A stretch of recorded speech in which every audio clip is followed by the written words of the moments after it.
자, 오늘 설교 말씀의 제목은 만류의 이기에서 희망, 이 말씀을 가지고 우리 에스라서 10장 말씀 또 끝으로 한번 마무리를 하도록 하겠습니다. 여러분, 그 야구를 좋아하시는 분들 뿐만 아니라 그 보통 일반 사람들도 한 번쯤은 이런 말을 들어보셨을 것입니다. 만류다, 만류의 이기다, 만류의 상황이다.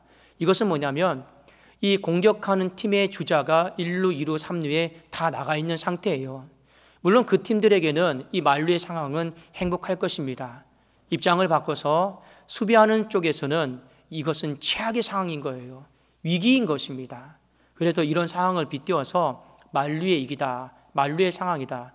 이 만류 못 막아내면요, 계속 점수를 내줘야 되고요, 계속 피해 말리고요, 계속 압박감에 시달립니다. 그것이 인생의 만류의 상황이고 만류의 이기예요. 자, 그런데 가끔씩 TV를 보다 보면 이 만류의 상황과 위기에서 이것을 끝내고 중단하는 사람을 볼 수가 있습니다. 대부분 누구입니까? 바로 투수예요. 투수가 정말 공을 잘 던져가지고 삼진 아웃으로 끝내버릴 수가 있어요. 그러면 이 만류의 위기와 상황은 끝나고 그 다음에 공격이 들어가고 희망이 생기는 것입니다. 끝내놔야지 희망이 생기는 것 아니겠습니까? 그렇잖아요. 본문 말씀에 보면 이스라엘 백성들도 똑같이 이 만류의 위기 속에 있다 하는 것을 일깨워주고 있습니다. 14절에 보면 이제 온 회중을 위하여 우리의 방백들을 세우고 우리 모든 성읍의 이방 여자에게 장가든 자는 다 기한에 각 고을의 장로들과 재판장과 함께 오게 하여 이 일로 인한 우리 하나님의 진노가 우리에게서 떠나게 하소서 하나, 이렇게 되어 있죠. 여기 보면 하나님의 진노가 나옵니다. 근데 이 하나님의 진노는 하나님의 분노다라고 하는 표현이 조금 더 적절할 것 같습니다. 하나님의 진노가 임박해 있다라는 거예요. 왜 그러냐면 이스라엘 백성들이 이제 막 바벨론 포로 생활 70년 생활을 끝내고 하나님이 전폭적으로 지원해 주셔서 1차, 2차 포로 기한을 하게 되었던 거예요. 정말 하나님이 망해가는 거 살려놓은 거예요.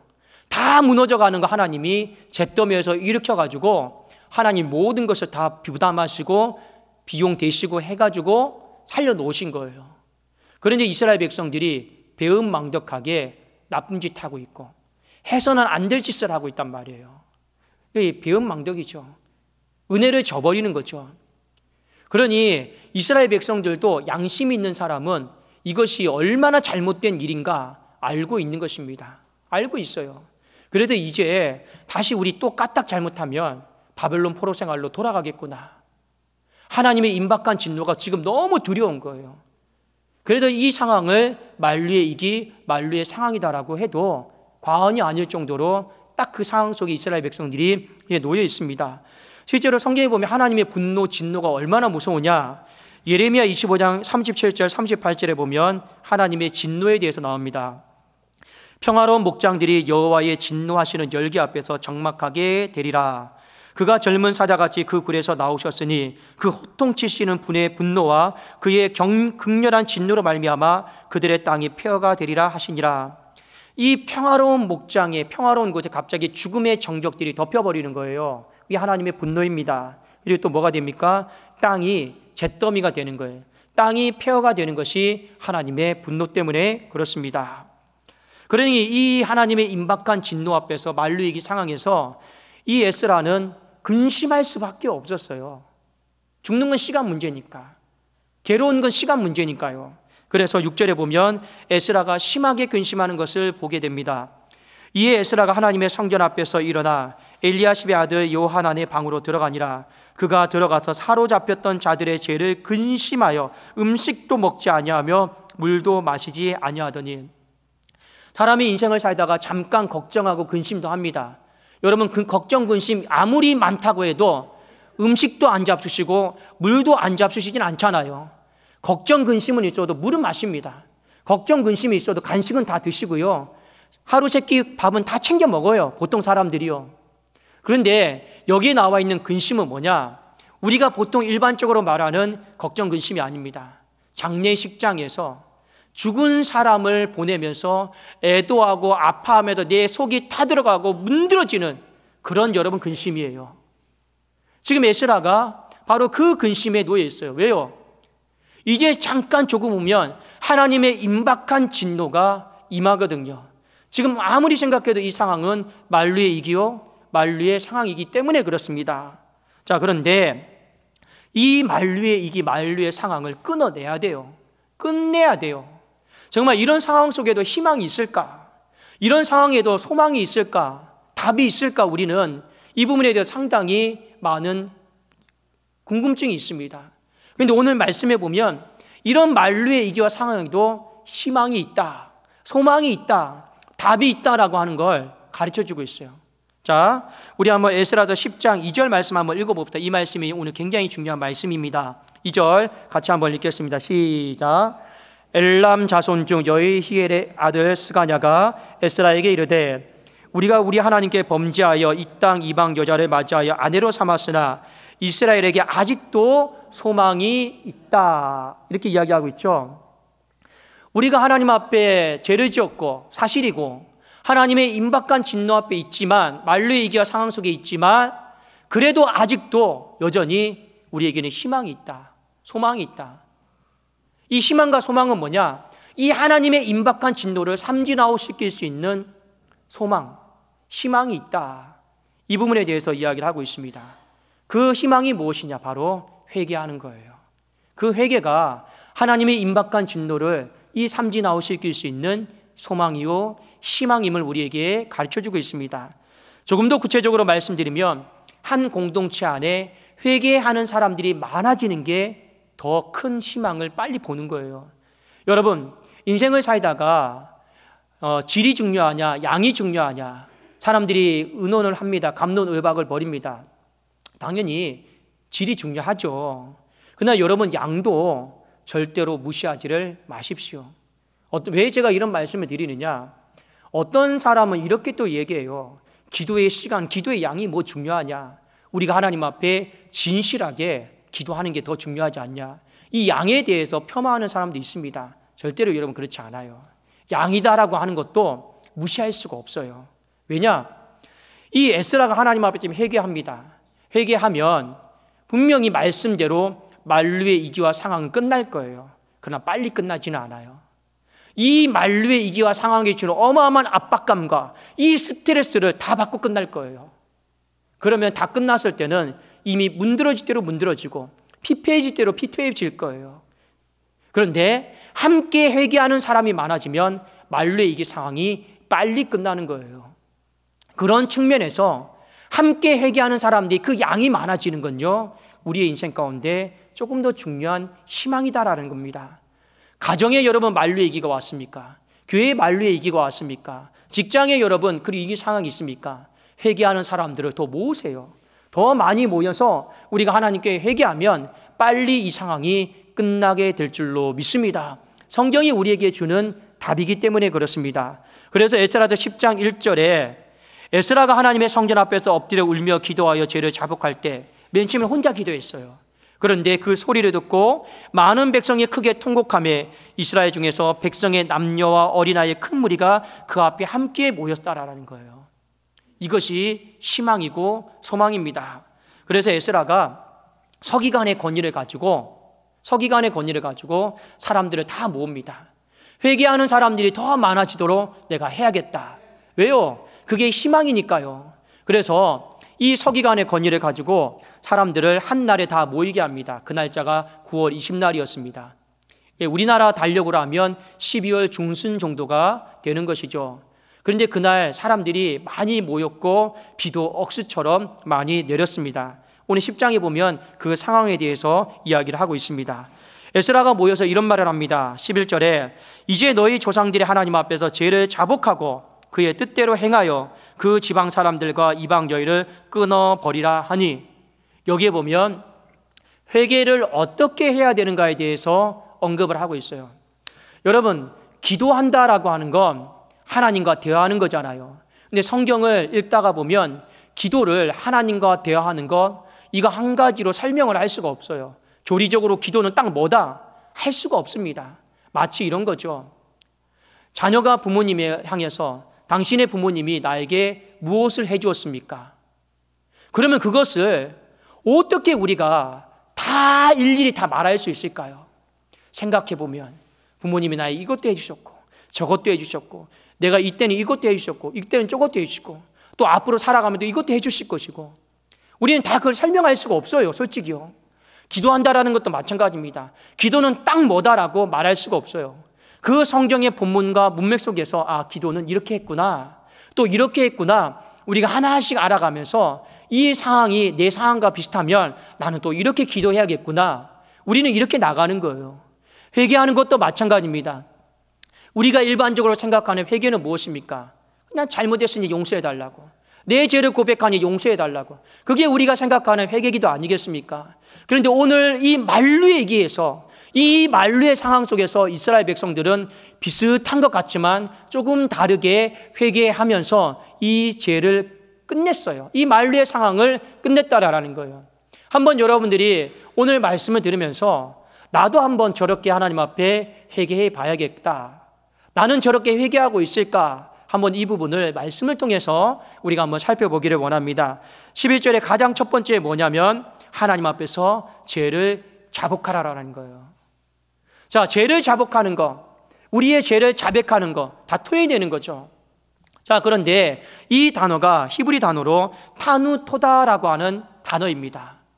좀 단어의 뜻이 좀 색달라요.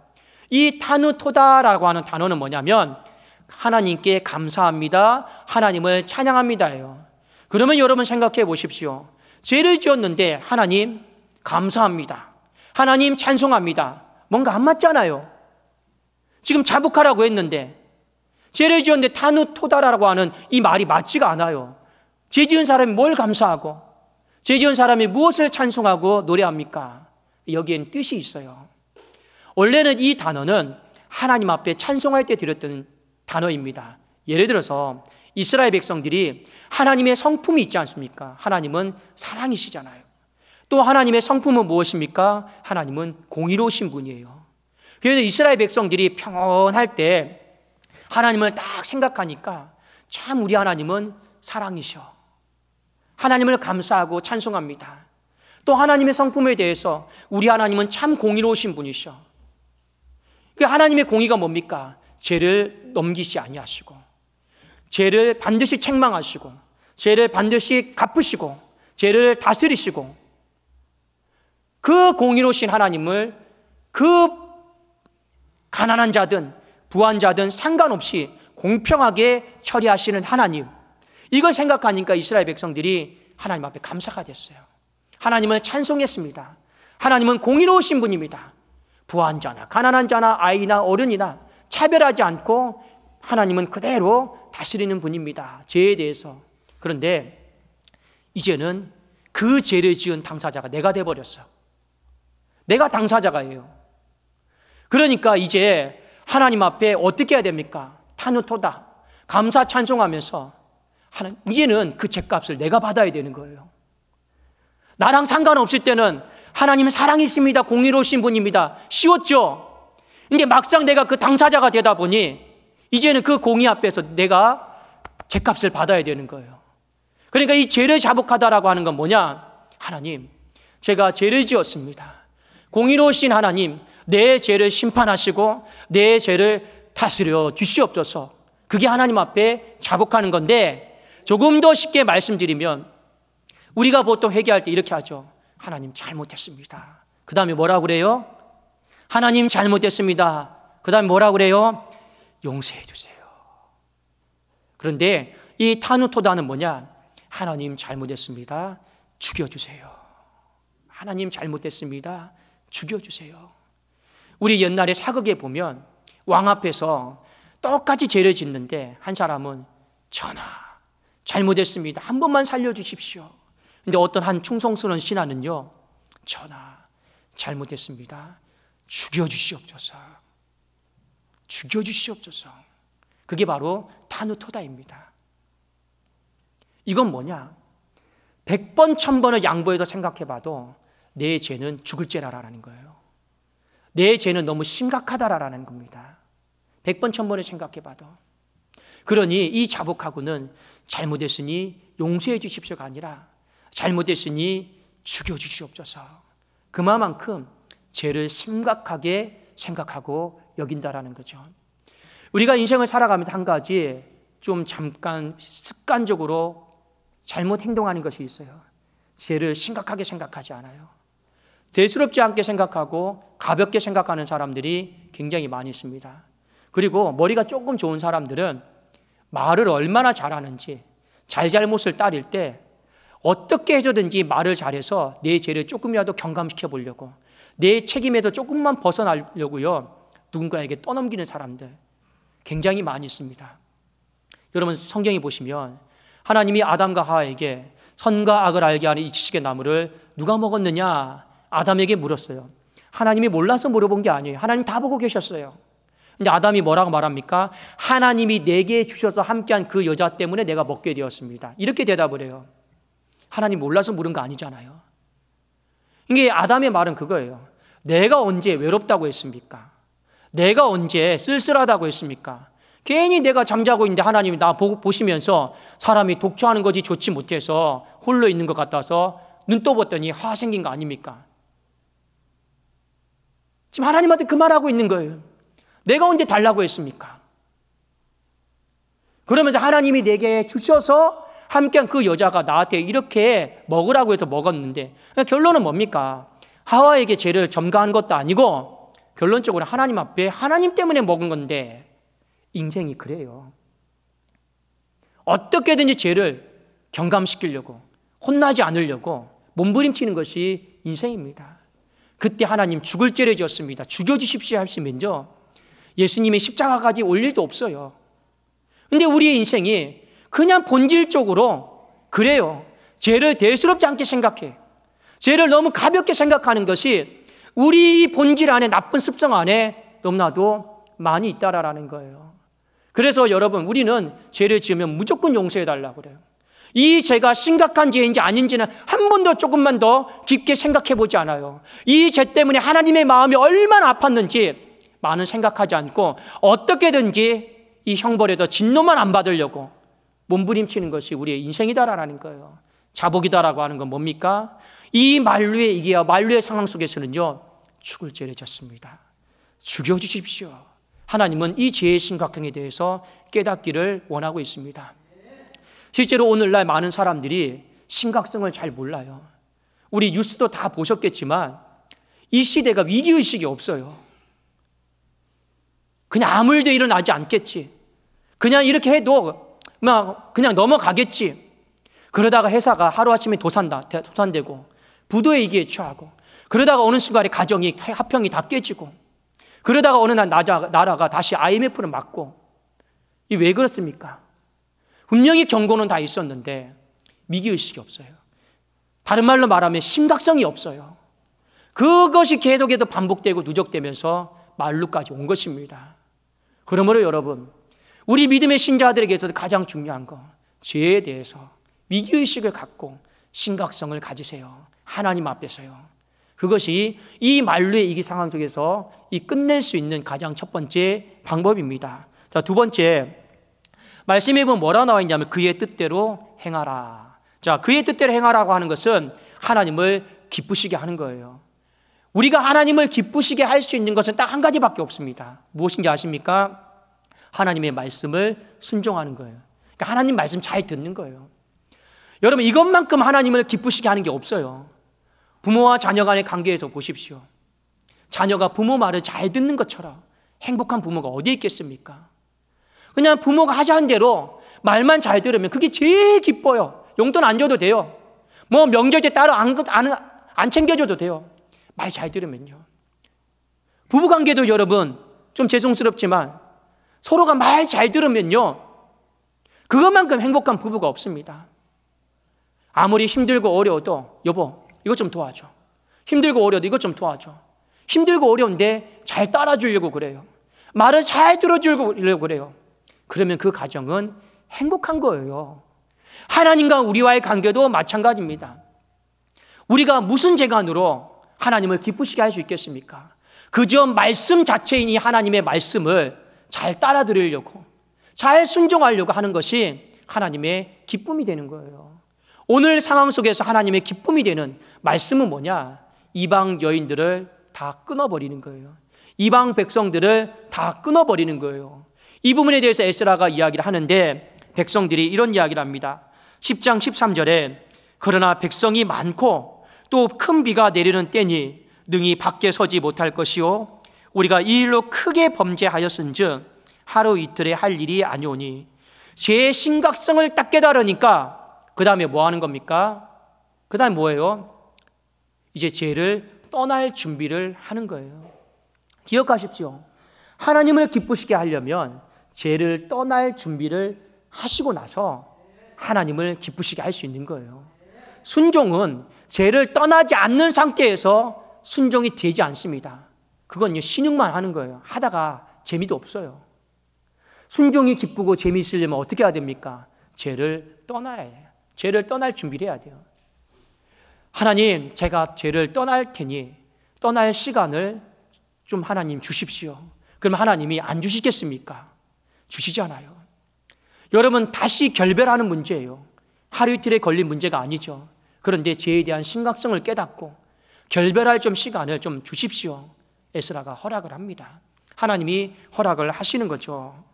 그러므로 여러분의 인생 가운데 회개의 두 번째 방법은 뭐냐? 죄와 결별하는 문제인데 죄를 떠날 준비를 하시라라는 거예요.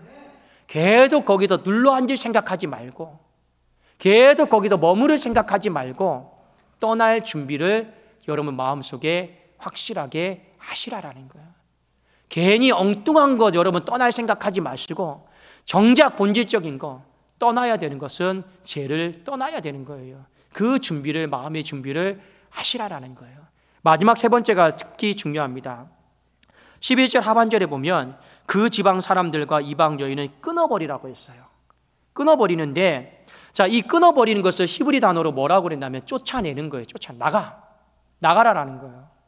자, 이 말은 죄를 향해서 내가 죄를 지었어요. 지금 내 안에 같이 죄가 자리 잡고 있어요. 내 마음에서 어떻게 하느냐? 죄를 쫓아버리는 거예요. 죄를 향해서 공격적으로 선포하는 거예요. 나가! 이 공격적으로 선포하는 것이 바로 쫓아내는 것입니다. 왜 여러분 이게 중요하냐? 많은 사람들이 죄 보고 나가라고 하지 않습니다. 내가 나가요. 하나님, 다시는 내가 죄를 안 짓겠습니다. 용서해 주세요. 그러다 또 미련 생기면, 아쉬우면, 생각나면 다시 돌아가요. 내 마음의 주인은 나로 따지면 나예요. 근데 왜 주인이 나갑니까? 제가 나가야죠. 누가 나가야 됩니까? 내 마음에 죄가 일어나고 있는데 왜 내가 나갑니까? 제가 나가야죠. 왜 여러분 이 부분이 중요하냐? 많은 사람들이 죄와의 결별을 어떻게 보면 지혜롭지 못하게 합니다. 내가 나가버려요. 내가 안 하겠다고 그래요. 그런 건 아니에요. 죄를 향해서 공격적으로 선포하면서 떠나가라고 해야 됩니다. 특히 여러분의 인생에 이 말로와 이기 상황 속에서 더 그렇게 하셔야 돼요. 제가 한 가지 말씀드릴까요? 여러분의 자녀 중에도 귀신 들린 자가 있다고 생각해 봅시다. 솔직히 귀신이 들리면 현대의학으로 잘 못 고쳐요. 정신질환의 약을 여러분 먹을 수는 있겠지만 정말 귀신이 들리면 못 고칩니다. 저는 선교 여행을 가다가 이 귀신 들린 사람 많이 봤어요. 특히 선교 여행을 가는 대상 국가들은 의료나 어떤 체계들이 발달되어 있지 않아요. 그런데 저는 실제로도 귀신이 나가는 걸 많이 봤습니다. 사람이 뒤집어지는 것도 많이 보고요. 많이 봐요. 막 기도하다 보면 그 이상한 눈으로 쳐다보고 노려보는 것도 많이 보고요. 많이 봐요. 그런데 한 가지 악신은 있습니다. 선포하는 거예요. 예수의 이름으로 명하노니 이 더러운 귀신아 이 아이에게서 떠나가라고 하는 거예요. 그게 왜 여러분 그렇게밖에 못합니까? 달래고 오르고 이 방법 써보고 저 방법 써보고도 안 나갈 거 아니까. 그 귀신이 들렸다고 그 귀신이 그 아이의 심령에 진을 치고 있다는 건 이미 그 아이의 심령이 만류의 이기예요. 목숨만 생명만 달려있는 거 아니겠습니까? 이 상황에서 성경이 말하는 마지막 방법이 뭐예요? 예수의 이름으로 명하노니 더러운 귀신아 나가라. 공격적으로 선포하는 거예요. 그 방법 외에는 없습니다. 여러분 어떤 질병이 있어요. 오래된 질병이 있어요. 예수님이 그 오래된 질병, 다 못 고치는 질병이고 불치병이고 희귀병이고 태문이 닫혀있는 것도 다 있어요. 이 방법 저 방법 써봤는데 안 되면 예수님이 어떻게 합니까? 전부 다 하나님이 명령하셨어요. 예수의 이름으로 명하느니 이 더러운 질병아 다 떠나가라 하고 명령하셨어요. 다 공격적으로 선포하셨단 말이에요. 귀신에 대해서, 질병에 대해서. 그런데 죄에 대해서는 우리가 선포하지 않아요. 내가 양보하고 내가 나가버려요. 그런데 내 마음이 또 약해지면, 연약해지면 또 다시 돌아오고 죄짓고, 이 악순환이 계속 반복되는 거예요.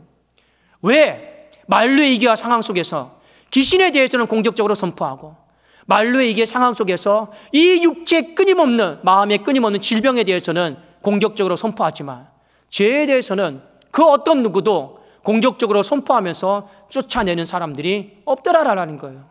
그러니 계속 내 마음의 성전 안에 눌러 살고 있는 거죠. 공격적으로 선포하면 나가는데 아무도 그것에 대해서 나가라라고 말을 하는 사람이 없어요. 내가 나갔다가 또 내가 잠시 견디다가 내가 다시 또 손잡고, 그 악순환들이 만류위기가 계속 반복되는 거 아니겠습니까? 여러분, 오늘 성경은 우리에게 만류위기의 상황 속에서 어떻게 하면 우리가 다시 아직도 희망이 있다, 아직도 소망이 있다라고 고백할 수 있겠습니까? 여러분, 이 하나님의 임박한 진노를 삼진 아웃시킬 수 있는 방법은 오늘 성경이 분명히 답을 주고 있습니다. 바로 회개하는 것이에요. 목회를 하다 보면 목회의 만류의 상황이 찾아옵니다. 성도들이 막 떠나가요. 또 재정적으로 어려워져요. 또 성도들의 가정안에 이 문제 저 문제 막 터져요. 그러면 목회자의 입장에서 만류에 이기고 만류의 상황입니다. 그때 목회자가 이 앞에서 공을 던져야 되는데 이런 말 하면 되겠습니까? 장로님이 안 도와주셔서, 권사님이 안 도와주셔서, 일꾼이 없어서, 뭐가 없어서 이 지경까지 됐다. 그러면 만류의 얘기는 끝나지가 않아요. 어떻게 해야 됩니까? 가만히 하나님의 골방으로 들어가야 돼요. 에스라처럼 하나님 앞에 내 죄를 돌아보고 회개하는 방법밖에 없습니다. 그래야지 목회의 만류의 얘기가 끝이 나는 거예요. 가정의 여러분 상황도, 회사의 상황도 마찬가지입니다. 그거 끝내려면 끝내야 되는 거예요. 근데 하나님이 여러분들에게 우리를 투수로 다 세우셨는데 어떻게든 삼진 아웃을 시켜야 되는 거예요. 끝내야 될 사람은 우리 자신인 겁니다. 회개하는 방법 외에는 없더라라는 거예요. 그런데 오늘 성경은 우리에게 무엇에 대해 얘기하고 있습니까? 진실된 회개를 하려면 회개에 대한 어떤 내용보다도 그 심각성을 마음속에 인정하고 들어가셔야 되는 겁니다. 심각성을 모르면 평생 이럴 거예요. 잘못했으니 용서해 주세요. 잘못했으니 용서해 주세요. 여러분의 자녀가 죄를 지었어요. 그런데 조금 철이 들면 이러겠죠. 내가 부모님에게 잘못했는데 참 내가 입이 100개라도 할 말이 없어서 그냥 용서받지 못하겠다, 그냥 죽여주십시오 하면 어느 부모가 죽이겠습니까? 탕자가 아버지의 마음을 아프게 하고 집을 떠났다가 돌아오려는데 어떤 마음을 합니까? 용서받으려고 돌아온 게 아니에요. 평생 아들이 아니라 종으로라도 살려고 돌아간 거예요. 탕자가 돌아온 건 아버지 내가 잘못했으니 용서해달라는 게 아니에요. 아버지 잘못했으니 아버지 죽여주십시오. 이 아들의 이치를 죽여주십시오. 그 마음으로 돌아오니까 아버지가 어떻게 합니까? 그 모든 가난과 기근의 저주와 만류의 상황을 끝을 내주시고 풍악을 울리고 잔치를 벌여주시는 거예요. 우리 이번 남은 10월에 하루 이틀 있죠. 그런 마음으로 여러분 죄의 심각성을 깨닫고 정리하십시오. 또 하나 여러분 무엇입니까? 이 죄를 향해서 적당하게 결별하지 마세요. 적당하게 이별하시면 안 됩니다. 그리고 나가야 될 것은 제가 나가야 되는 거지 내가 나가는 게 아니에요. 내가 나가는 게 아닙니다. 그건 죄에게 굴복하는 거죠. 그러면 죄는 또 우리 연약함을 알고 그 쾌락과 만족을 위해서 또 죄를 짓게 만드는 거예요. 왜? 육신의 질병에 대해서는, 귀신에 대해서는 우리 한국교회 신앙인들이 예수의 이름으로 명하느니 이 더러운 질병아 귀신아 나가라라고 선포하는데 왜 죄에 대해서는 그것을 선포하지 않아요? 다 내가 양보하고 내가 나가버리는 거예요. 그러니 우리의 상황이 만류의 위기와 상황이 끝이 나지 않아요. 그러니까 공격하는 사람은 계속 1루 밟고 2루 밟고 3루 밟고 또 점수 따고 얻고, 우리는 평생 그 만류의 위기가 주는 압박감과 스트레스 속에서 살아가고 있는 거, 겨우겨우 버티며 살아가고 있는 사람들이 많더라라는 거예요. 하나님은 우리가 그런 마음으로 살아가기를 원치 않습니다. 에스라서는요 10장은 회개 기도하면서 마쳐요. 이제 겨우 포로 생활에도 끝나고 온 사람들이잖아요. 하나님은 온 사람들이 만류의 위기와 상황 속에서 매일 압박감 속에서 시달리면서 스트레스 받으며 살기를 원하십니까? 아니에요. 희망 가지고 살아가기를 원하십니다. 여러분, 하나님의 삼진아웃 시킬 수 있는 방법, 하나님의 임박한 진노를 삼진아웃으로 끝낼 수 있는 방법은 우리 손에 달려 있습니다. 하나님이 끝내주시는 게 아니에요. 우리가 끝내야 되는 거예요. 하나님의 방법대로. 어떻게요? 여러분, 잘 던져야 돼요. 근데 잘 던지는 사람이 자신감 없이, 마음 정리 안 된 상황에서 확신 없이 공을 한번 던져보세요. 이런 말 하죠. 공 끝이 다 죽어서 다 볼처리 되는 겁니다. 공 끝이 살아있으면 여러분 삼진되는 거예요. 공격적으로 선포하시라라는 거예요. 공격적으로 선포하고 쫓아내시라라는 거예요. 예수의 이름을 믿고요. 그러면 이 만류의 위기와 상황이 정리가 되고, 그러면 이것이 정리가 되면 뭐가 시작이 되느냐? 성경에 이른 것처럼 희망이 시작이 됩니다. 저는 우리 성도님들이 10월달 이제 하루 이틀 남았습니다. 이번 하루 이틀 남은 이 시간을 하나님 앞에서 이 회개의 희망의 씨앗을 잘 심으시고요. 이 11월 달에 하나님의 희망과 하나님의 소망이 우리 다음 해가 시작이 되는 것을 함께 경험할 수 있기를 주님의 이름으로 축원합니다. 기도하겠습니다.